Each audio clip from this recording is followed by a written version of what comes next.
Europe 1 Soir. 19h, 21h, Pierre de Villeneuve. Et je salue mes camarades de la première heure. Bonsoir Antonin André. Bonsoir Pierre. Chef du service politique du JDD. Je sais pas ce qui vous fait marrer comme ça, mais c'est pas grave. Ça on discute avec Jean-Claude. Parler de foot, c'est ça qui vous fait rire. Ah bon? Chroniqueur politique. Bruno Retailleau détaille son projet pour l'immigration. Le ministre de l'Intérieur veut rétablir le délit de séjour irrégulier, la fin de l'automaticité du droit du sol, transformer l'AME en aide médicale d'urgence, l'allongement des délais de détention des étrangers clandestins jugés dangereux de 90 à 120 jours. Et puis une autre nouveauté que le ministre de l'Intérieur a présentée ce matin. Nous nommerons un Missi Dominici qui aura cette obsession, vous le saurez en temps voulu, de faire avec des pays tiers, des pays d'origine, des pays de transit, des accords bilatéraux, et dès que ce sera possible, dans le cadre d'ailleurs d'accords européens. Et ça c'est fondamental. Si je vais avec le président de la République la semaine prochaine au Maroc, c'est parce que c'est un grand pays ami, et je pense qu'on peut parfaire, on peut accélérer un certain nombre de réadmissions et de retours. Le Maroc est un pays, encore une fois, sûr. Voilà ce qu'annonce Bruno Retailleau ce matin. Bonsoir Brice Hortefeux. Bonsoir. Merci d'être avec nous en direct sur Europe 1. Bruno Retailleau met le pied dans l'embrasure de la porte. Il veut faire de l'ordre avec les visas consulaires. Est-ce qu'il va y arriver? Je pense qu'en tout cas, il en a la volonté, et une volonté affirmée, forte, que j'ai pu mesurer, puisque d'ailleurs, il m'a reçu cette semaine. Ce qui est certain, c'est qu'il fait face à une situation qui est une situation gravissime. Jamais il n'y a eu autant d'étrangers sur notre territoire, jamais il n'y a eu autant de titres de séjour qui étaient délivrés, plus de 320 000. L'année dernière, je vous rappelle qu'à mon époque, c'était 192 000, ce qui était déjà beaucoup. Jamais il n'y a eu autant de demandeurs d'asile. En réalité, le chiffre exact, c'est 167 000, un peu plus de 167 000. À mon époque, là aussi, c'était 35 000. Donc, vous voyez le fossé, et je ne parle pas de l'immigration illégale, puisque de l'aveu même du prédécesseur de Bruno Retailleau, on peut estimer qu'ils sont entre 600 et 1 million, et que l'année dernière, il y en a 138 000 qui sont arrivés. Donc, ce qui m'a frappé chez Bruno Retailleau lors de cette rencontre, c'est la parfaite connaissance de la réalité. Il n'y a pas de déni chez lui, il y a une connaissance et une volonté d'agir, et d'agir en profondeur, d'agir fort et d'agir juste, ce qui est déjà une première étape.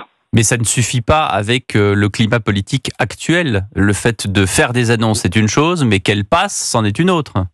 Oui, mais bien sûr, mais vous évoquez le projet de loi, mais il a d'ores et déjà des moyens réglementaires pour agir. Vous évoquez aussi, à juste titre, ce déplacement prochain dans un pays du Maghreb, au Maroc. Le Maroc, il le dit avec raison, et je peux en témoigner, c'est un pays grand, c'est un pays ami, c'est un pays sur lequel on peut compter, mais il y a une marge de progression en termes de délivrance des laissez-passer consulaires qui n'atteignent pas le millier. Donc, je suis convaincu que par à la fois la qualité des relations humaines, les relations historiques et la nouvelle politique qu'il y a, notamment à l'égard du Maroc, je suis convaincu qu'on peut améliorer et progresser. Mais la réalité aussi, elle est là. C'est suffisamment répété. Je pense qu'aujourd'hui, l'opinion l'a compris. Quand on parle des obligations de quitter le territoire français, c'est 7% de manière générale. C'est-à-dire que 93%, ça ne fonctionne pas. Et je ne dis pas ça pour faire la comparaison quand j'étais ministre de l'Intérieur, parce que c'était 23%, ce qui était mieux, mais c'était pas franchement satisfaisant. Antonin, donc c'est un problème récurrent. Antonin André du JDD. Bonsoir Brice Hortefeux. Bonsoir Antonin André. Je voulais avoir votre expertise sur les mesures qui ont été proposées par Bruno Retailleau, et en particulier, je comprends fort bien le prolongement de la rétention en CRA de 90 à 210 jours, ce qui me paraît effectivement une mesure saine, compte tenu du fait que beaucoup de nos voisins européens ont des durées beaucoup plus longues que nous. Je m'interrogeais sur l'efficacité de revenir sur le droit du sol et sur le délit de séjour irrégulier. Je m'explique. Ne craignez-vous pas que ces mesures, plus que dissuasives et efficaces pour les migrants qui viennent aux portes de l'Europe, cela ne crée pas des contentieux supplémentaires qui compliquent encore la tâche et qui rajoutent encore des contentieux et des problèmes à un sujet sur lequel la priorité devrait être effectivement de renvoyer les OQTF, de sécuriser les frontières, et non pas de créer de nouveaux contentieux juridiques qui risquent d'engorger les tribunaux, voire les prisons.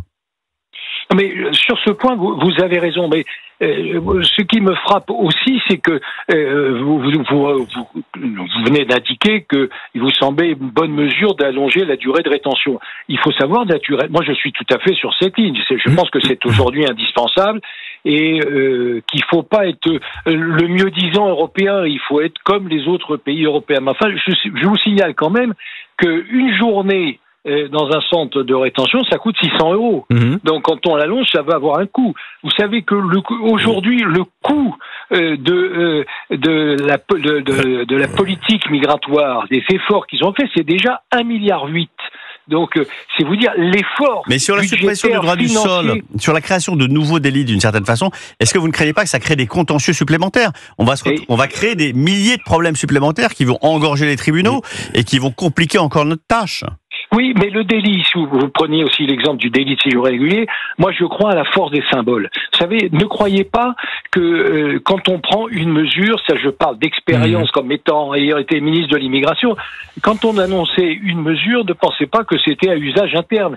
La mesure elle-même, elle est très vite répandue, elle est très vite connue et elle peut être dissuasive. Donc je pense qu'il y a un effet dissuasif qui est aujourd'hui essentiel dans la panoplie des mesures à engager. Mais je note que vous répondez pas sur le droit du sol. Jean-Claude Dacier avait une question pour vous. Oui, une question politique évidemment, monsieur le ministre. Est-ce que vous pensez que politiquement ça peut passer ? Est-ce que vous redoutez un soutien modéré, pour ne pas dire très modéré, du président de la République, un discours vis-à-vis des macronistes de qualité moyenne? Bref, est-ce que vous pensez que, tel qu'il est là, le projet de M. Retailleau peut être soutenu et voté à l'Assemblée nationale? Bon, je sens dans votre question une forme de pessimisme. Mais c'est pas une question, c'est un édito. Non. Oui.